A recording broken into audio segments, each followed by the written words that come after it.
আজ থেকে 40-50 বছর পর যখন নাতি নাতনিরা এসে আমাকে বলবে, দাদু নেইমার কে, আমি তখন তাদেরকে বলবো, নেইমার জানি না তো। তখন তারা পিছন ফিরে চলে যেতে চাইলে আমি ওদের ডাক দিয়ে বলবো, শুন তাহলে, নেইমার সে তো এক মুকুটবিহীন রাজা ছিল। তার দাপটে কেঁপে উঠত সারা বিশ্ব। সে ছিল ব্রাজিলের গর্ব। সে এমন এক ফুটবলার ছিল যে বিশ্বকাপ ছাড়াই সে সারা বিশ্বের মানুষের প্রিয় ছিল। নেইমার এ এক ক্ষুধার্ত রাক্ষসের নাম, যার গোল কুদায় সবকিছু চুরমার করে দিত। নেইমার এমন একটি নাম যা শুনে পিএসজি, বার্সেলোনা, সান্তোস গর্ব করে বলেছিল, আমাদের কপাল ভালো যে আমরা এমন খেলোয়াড়কে আমাদের করে নিতে পেরেছিলাম। নেইমার সে ছিল কোটি কোটি ছেলেদের রাত জাগার কারণ।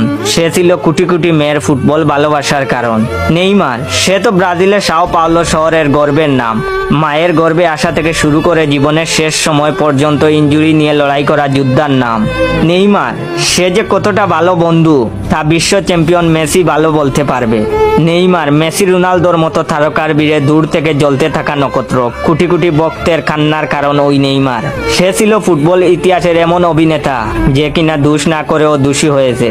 তার সাহস এতই ছিল যে ম্যাচ চলাকালীন সময়ে রেফারির কানে বল দিয়ে আঘাত করেছিল। এই সেই নেইমার।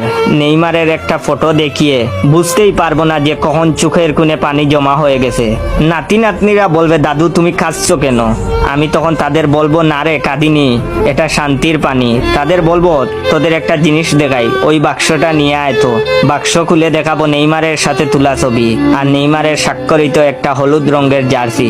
জানি না এমন হবে কিনা, তবে আশায় থাকবো একদিন আমার স্বপ্ন পূরণ হবে।